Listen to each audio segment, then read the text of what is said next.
여러분, 새로운 시작, 또 뭔가를 새롭게 시작하게 되면 누구든지 처음에 기대와 설렘을 가지게 됩니다.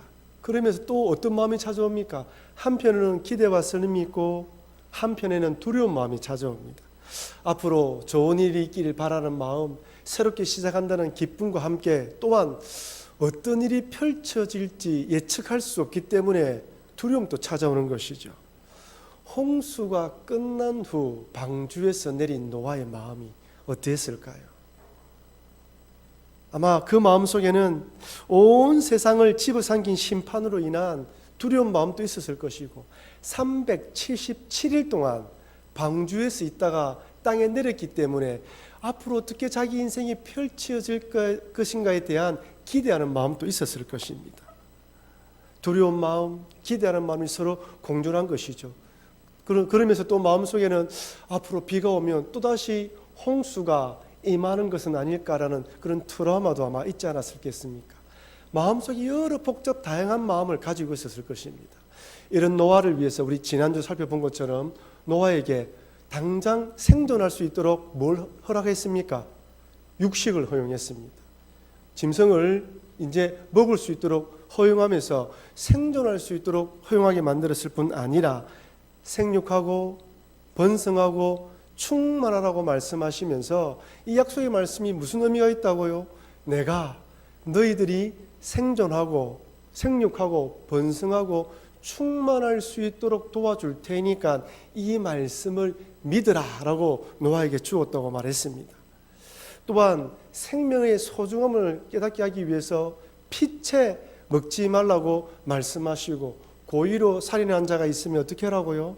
건의자를 세워서 처벌하라고 이렇게 만들어 주었습니다. 그리고 오늘 본문에서는 홍수의 트라우마를 가진 노아에게 다시는 세상을 홍수로 심판하지 않겠다라면서 무지개로 언약을 체결합니다. 창세기 9장 14절 16절 말씀 제가 읽어드리겠습니다. 내가 구름으로 땅을 덮을 때에 무지개가 구름 속에 나타나면 내가 나와 너희와 및 육체를 가진 모든 생물 사이에 내 언약을 기억하리니 다시는 물이 모든 육체를 멸하는 홍수가 되지 아니할지라. 무지개가 구름 사이에 있으리니 내가 보고 나 하나님과 모든 육체를 가진 땅의 모든 생물 사이에 영원한 언약을 기억하리라. 여러분, 첫 시작이 내가 구름으로 땅을 덮을 때입니다. 구름으로 땅을 덮어야 비가 옵니다. 비가 와야 살아갈 수 있는 환경이 조성되었어요. 어쩔 수 없이 비가 와야 되지만 노아에게는 또다시 홍수가 나지 않을까 두려운 마음이 생기는 것이죠. 이런 마음을 아신 하나님께서 노아에게 걱정하지 마라. 먹구름 뒤에 뭐가 있다고요? 무지개가 있다. 끝남이 아니다. 라고 확실하게 심어줍니다. 하나님께서 노아에게 주신 이 무지개 언약에는 두 가지 특징이 있는데, 첫째는 하나님께서 일방적으로 체결한 언약이라는 사실입니다. 여러분, 약속과 계약을 맺을 때 상방의 합의하에 이루어집니다. 부동산을 구입하거나 어떤 물건을 구입할 때 계약금을 주고 잔금은 언제 주겠다라고 서로 약속을 하고 이런저런 계약 조건을 맺고 서로 합의하에서 도장을 찍는 것이죠. 상방의 합의가 있어야 됩니다. 만약 어느 한쪽이라도 계약 조건을 성실하게 이행하지 않으면 어떻게 됩니까? 어긴 사람이 모든 것을 책임져야 합니다. 오늘 본문에서는 이 하나님께서 노아하고 언약을 맺으면서 상방의 합의에 의한 언약이 아니라 하나님께서 일방적으로 먹구름이 몰려온다 할지라도 무지개 언약을 주시면서 홍수로 다시는 멸망하지 않겠다고 약속하십니다. 특이한 거는요, 여러분 8절에서 17절 말씀까지 내가 나라는 단어가 몇 번 나오는지 한번 찾아보십시오. 한번 눈 한번 쫙 보십시오. 8절부터 17절 말씀까지 내가 또는 나, 자그마치 8번이나 반복해서 등장합니다. 언약의 주체인 하나님인 내가 이 언약을 반드시 지키겠다고 이야기하면서 노아에게는 그 어떤 조건을 요구하지 않습니다. 왜 그랬을까요? 왜 노아에게 이렇게 하라고 요구하지 않은 것일까요? 그것은 노아가 아무리 의인일지라도 원죄를 지닌 죄인이라는 것을 아셨기 때문입니다. 아무리 언약을 맺는다 할지라도 노아가 그 죄를 극복할 수 없다는 것을 아셨기 때문에, 또 죄를 지을 수밖에 없다는 것을 아셨기 때문에 하나님께서 노아에게 어떤 요구를 하지 않았습니다. 일방적으로 노아가 죄를 짓더라도, 인간이 또한 죄를 짓더라도 동일하게 홍수로는 멸망시키지 않겠다는 것이죠. 그렇다고 노아에게 면죄부를 주었다는 말하는 것이 아닙니다. 어쩔 수 없으니 노아도 네 마음대로 살아라고 말씀하셨다는 말이 아닙니다. 여기에는 아무리 어려운 노아일지라도 육신의 몸을 입고 있기에 인간의 한계, 어쩔 수 없음에 대한 하나님의 안타까운 마음의 표현입니다. 여러분, 그렇다고 어쩔 수 없기 때문에 죄를 지으라고 말씀드리는 것은 아닙니다. 죄를 짓지 않기 위해서 노력하고 애를 쓴다 할지라도 그럼에도 불구하고 죄를 지을 수밖에 없는 연약한 인간에 대한 하나님의 사랑이라는 것이죠. 오늘 본문 한번 보십시오. 의인이었던 노아가 나중에 읽어보면 술에 취해서 뻘겋은 모습으로 수치를 드러내는 장면이 연출됩니다. 여러분, 이것이 인간입니다. 우리가 겉으로는 거룩한 척 살아가지만 때로는 지나고 보면 여러분들이나 저나 여러분들이나 하나님 앞에서 비록 구원받았지만 여전히 부족한 모습의 인간에 불과하다는 것이죠. 두 번째는 이 무지개 언약에는 인간에 대한 하나님의 사랑의 정표가 담겨져 있습니다. 여러분, 고대 근동에 그 당시 신은 어떤 존재입니까? 신은 절대적인 존재입니다. 신이 말씀하면 인간은 무조건 따라야 되는 거예요. 신이 말한 것을 어기면 벌을 받게 되어 있습니다. 그래서 신의 마음을 달래기 위해서 사람을 제물로 바치기도 하고, 그 중에서도 어린아이를 제물로 바치기도 했지 않습니까? 신은 달래야 되고 신 앞에서는 절대적으로 복종해야 되는 것이 그 당시 신과 인간의 관계였습니다. 그런데 무지개 언약에는 원죄를 지고 태어난 인간의 한계, 어쩔 수 없음에 대한 하나님의 용서와 사랑이 포함되어 있습니다. 어쩔 수 없는 인간에 대한 하나님께서 용서해 주시는 사랑이 포함되어 있는 거예요. 그래서 무지개 언약을 통해서 우리는 무엇을 보게 됩니까? 십자가까지 보게 됩니다. 무지개 언약을 통하여 우리에게 사랑을 보여주신 그 하나님께서 우리의 죄를 해결하기 위해서 그 아들 예수님을 이 땅에 보내주셔서 우리의 죄를 해결하고 우리를 구원해 주시는 그 사랑, 그것이 바로 이 무지개 언약에 포함되어 있는 하나님의 사랑이라는 것입니다. 그래서 여러분, 무지개를 생각할 때마다 하나님이 우리를 사랑하시는구나, 이것을 깨달으라고 우리에게 주시는 말씀이죠. 근데 마지막으로 한 번 더 살펴볼 것은 이 먹구름이 몰려올 때라는 거예요. 여러분, 인생을 살아가다 보면 인생에 먹구름이 몰려오지 않습니까? 여러분, 이 대낮이라도 정말 먹구름이 몰려오면 때로는 밤처럼 캄캄할 때가 있습니다. 정말 천지개벽이 일어나는 것은 아닐까? 두려운 마음도 드는 것이죠. 이때 하나님께서 먹구름이 몰려온다 할지라도 반드시 무지개가 있다는 것을 기억하면서, 먹구름이 몰려와서 집중호우가 내린다 할지라도 무엇을 기억하라고요? 무지개 있다는 거예요. 인생에 살아가면서 먹구름 같은 어려움이 찾아올 때 그것만 바라보지 말고 무지개가 반드시 있다는 것을 기억하면서 힘을 내라고, 이겨내라는 것이 이 말씀 속에 포함되어 있습니다. 그럼 여러분, 오늘 이 말씀을 꼭 기억하시면서 여러분 상황 가운데 어떤 환경인지 모르겠지만 혹시 인생에 이런 일이 찾아올 때 먹구름만 보지 마시고 무지개 언약을 기억하시고 십자가까지 보시는 여러분과 제가 되길 주의 이름으로 축원합니다. 이건 참 중요합니다. 신앙은 믿음입니다. 바라보는 것입니다. 먹구름만 바라보면 함몰될 수밖에 없지만 무지개를 바라보고 십자가 은혜를 바라보면 다시 일어날 수 있는 힘이 있는 것이죠. 이렇게 하나님께서는 노아가 생존할 수 있도록, 그리고 홍수의 두려움에서 벗어날 수 있도록 무지개 언약을 주셨지만 오늘 본문을 읽어보면 참 이해가 되지 않는 장면이 나옵니다. 노아가 술에 취해요. 창세기 9장 20절 21절 말씀 같이 읽어볼까요? 노아가 홍수를 시작하여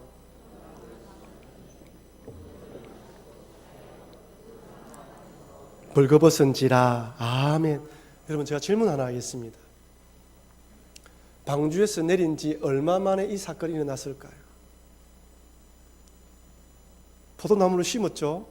포도나무를 심으면 한 3년 정도 지나면 이렇게 열매를 수확할 수 있다 하더라고요.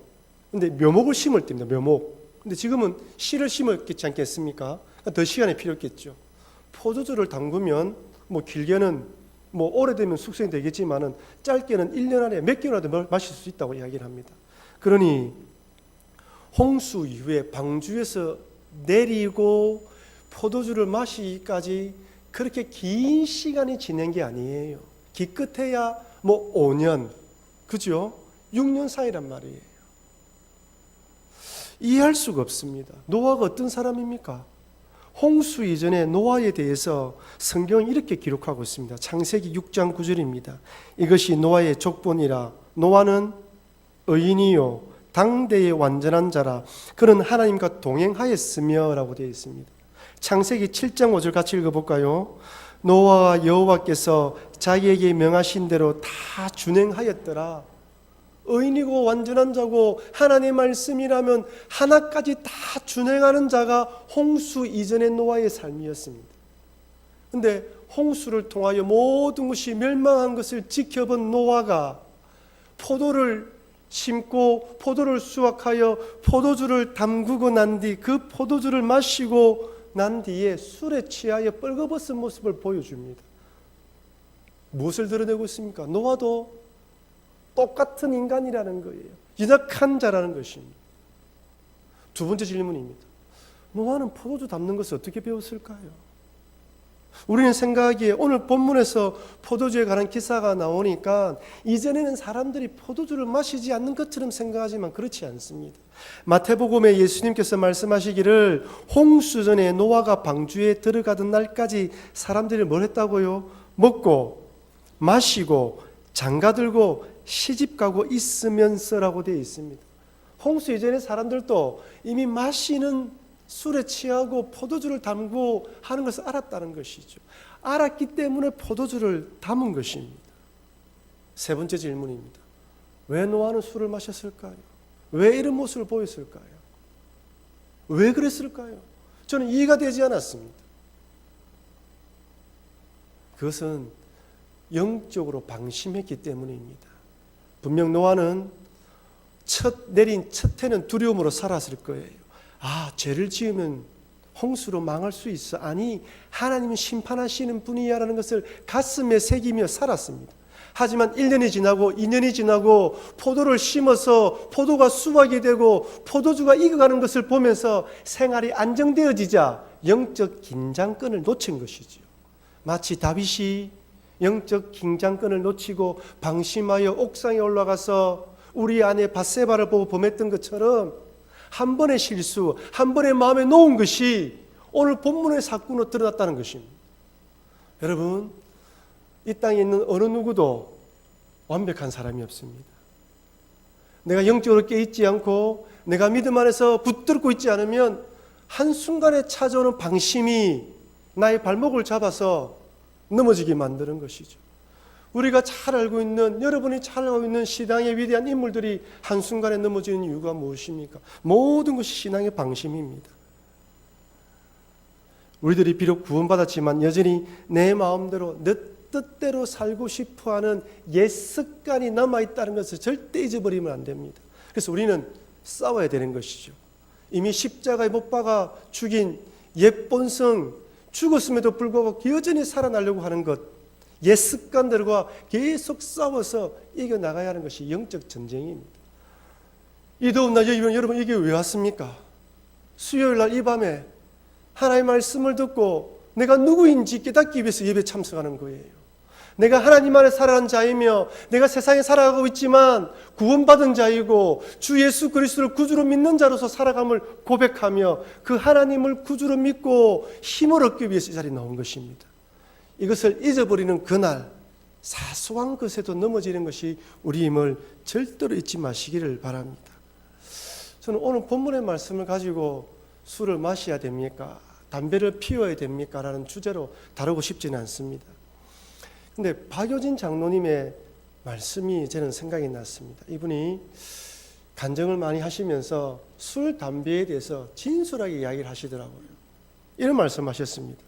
술과 담배를 한다고 천국에 들어가지 못하는 것은 아닙니다. 하지만 전도가 되지 않습니다. 두 번째, 그리스도인으로서 떳떳하게 살아가지 못합니다. 여러분, 맞는 말이지 않습니까? 세상 사람들은 우리에게 술을 한잔하라고 권합니다. 내가 아는 사람 다 술 한잔하더라, 교회 다니는 사람 다 술 한잔하더라 하면서 다 권합니다.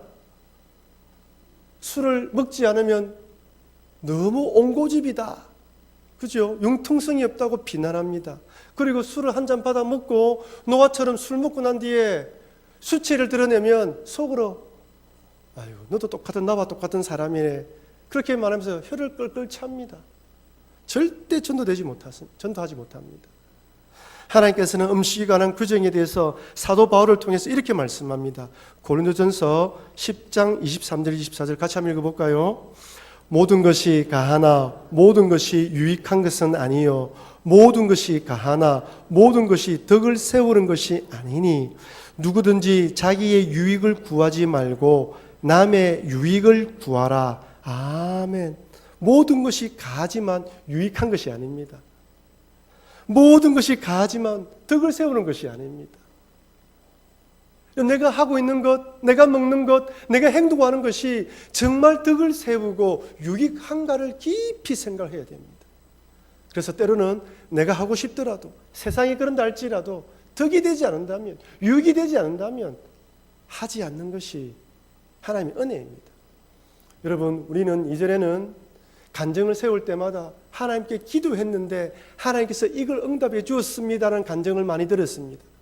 하지만 지금은요, 그런 간증보다 나는 그것을 하기 원했지만 기도하면서 하나님께서 그것을 내려놓으라 했기 때문에 내려놓았습니다라는 간증이 있어야 됩니다. 이것만 하면 더 많이 벌 수 있었는데 유혹과 시험이 찾아왔지만 하나님 말씀 때문에 내가 내려놓았습니다. 그래서 손해보았습니다. 그래도 감사합니다라는 고백이 있어야 돼요. 그런 고백이 많아지면요, 젊은 사람이 도전을 받습니다. 옛날에는 우리가 너무 부흥되고 잘하는 것만 간증했지만 그것도 간증해야 됩니다. 하지만 예수님으로 손해본 것, 예수님으로 불의를 당한 것, 예수님으로 어려움 당한 것, 그것을 간증하며 달려갈 때 세상이 우리를 보고 감당하지 못할 사람이라 말하는 것이죠. 이것은 저도 어렵습니다. 목사지만 저 또한 많은 유혹이 찾아옵니다. 내 뜻대로 하고 싶고 내 성질대로 하고 싶고 내 욕망대로 하고 싶을 때 한두 번이 아닙니다. 그래서 새벽마다 울부짖어 기도하는 거예요. 주님 뜻대로 살게 해달라고. 쉽지가 않은 것이죠. 여러분 마찬가지입니다. 저야 목사이기 때문에 교회에서 살아가는 사람이지만 여러분들은 세상에서 살아가면서 치열한 영적 전쟁을 벌여야 되지 않습니까? 하지만 그런 가운데에서도 이런 간증이 많은 삶을 살아가시는 여러분과 제가 되기를 바랍니다. 그래서 모든 것이 가하지만 덕을 세우기 위해서, 유익을 세우기 위해서 당당하게 하지 않는 그런 그리스도인이 되어야 되는 것이죠. 이렇게 술에 취한 아버지를 발견한 함은 아버지의 실수를 희롱과 조롱거리로 삼았습니다. 저는 청년 때 이 부분들을 읽으면서 잘 이해가 되지 않았어요.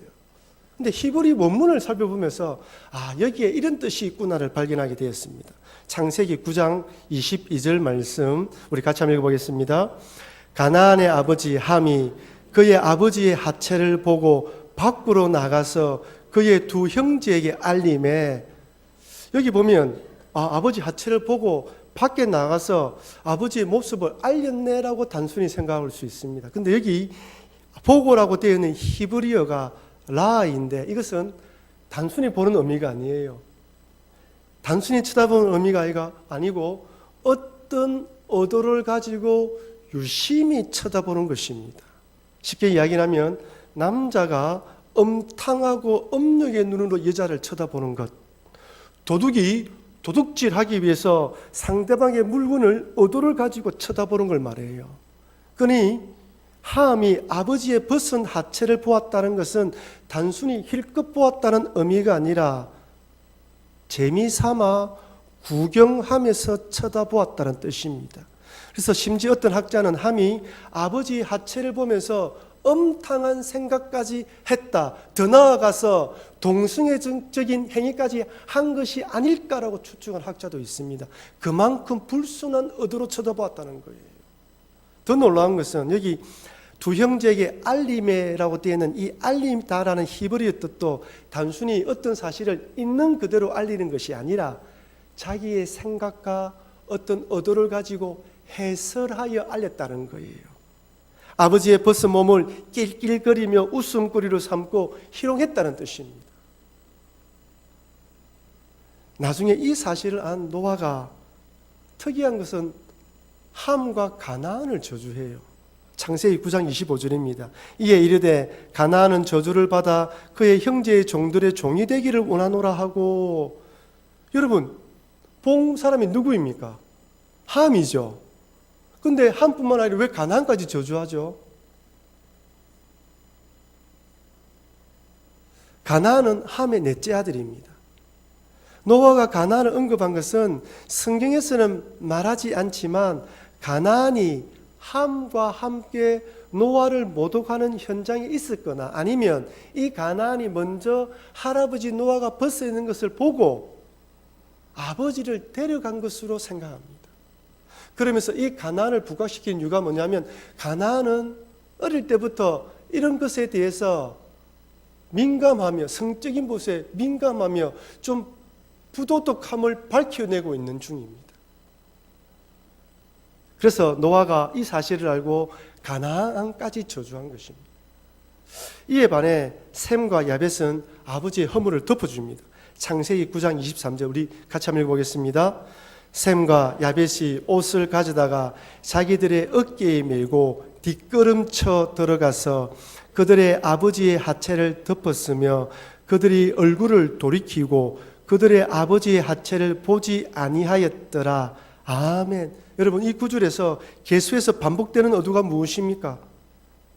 뒷걸음쳐서 덮고 돌이키고 보지 않았다는 거예요. 수치를 부끄러움을 어떻게 했단 말입니까? 숨겨주고 덮어주는 거예요.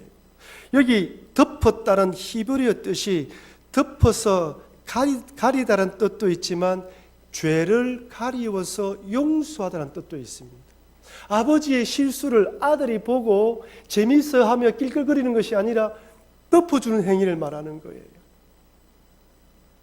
하나님께서는 셈과 야벳 그리고 함을 통해 실수와 잘못에 대해서 성도들끼리 어떤 삶을 살아가는지 우리에게 교훈해 주십니다. 남의 잘못과 실수를 재미와 가십거리로 삼지 말고 어떻게 하라고요? 덮어주고 품어주라는 것이죠. 이것이 바로 하나님께서 원하시는 성도의 모습입니다. 하나님께서는 골로새서에서 이렇게 말씀합니다. 골로새서 3장 13절 14절 말씀 같이 읽어보겠습니다. 누가 누구에게 불만이 있거든 서로 용납하여 피차 용서하되 주께서 너희를 용서하신 것 같이 너희도 그리하고 이 모든 것 위에 사랑을 더하라. 이는 온전하게 매는 띠니라. 아멘.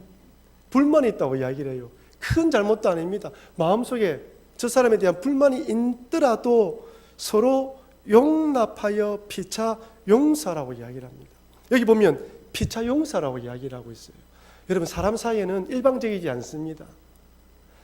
나는 일방적으로 상처를 입었다 생각하지만 원인이 있어요. 뭔가 관계가 있다는 것이죠. 서로 피차 용서라는 거예요. 주께서 너희를 용서하신 것 같이 너희도 그리하고 이 모든 일에 뭐 하라고요? 사랑을 더하라는 것입니다. 노아는 자신의 수치를 덮어주었던 셈과 야벳에게는 축복으로 예언하고 반면에 가나안에 대해서는 종이 될 것이라고 저주합니다.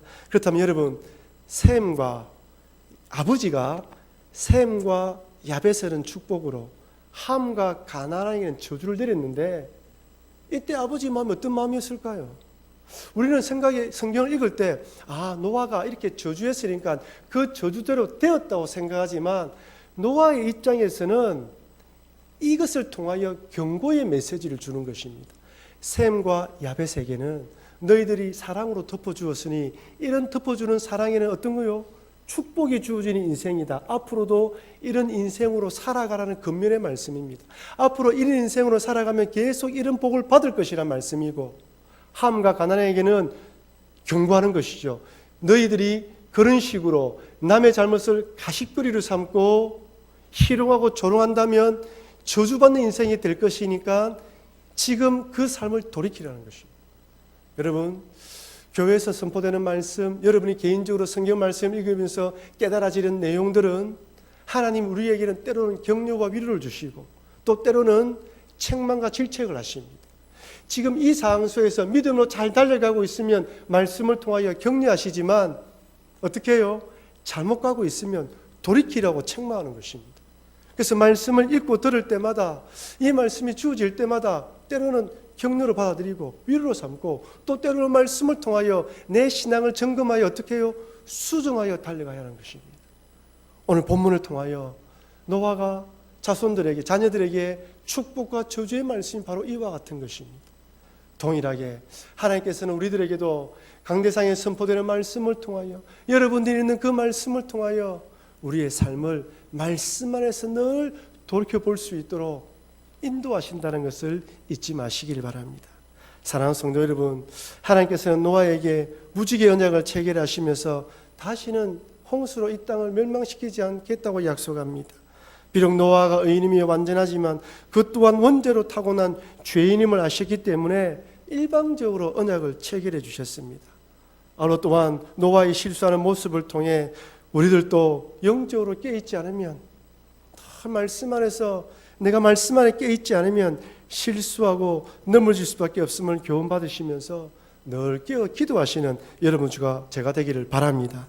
또한 함과 가난을 통해서 남의 실수를 가십거리로 삼지 마시고 셈과 야벳처럼 사랑으로 덮어주는 사람이 되기를 소망합니다.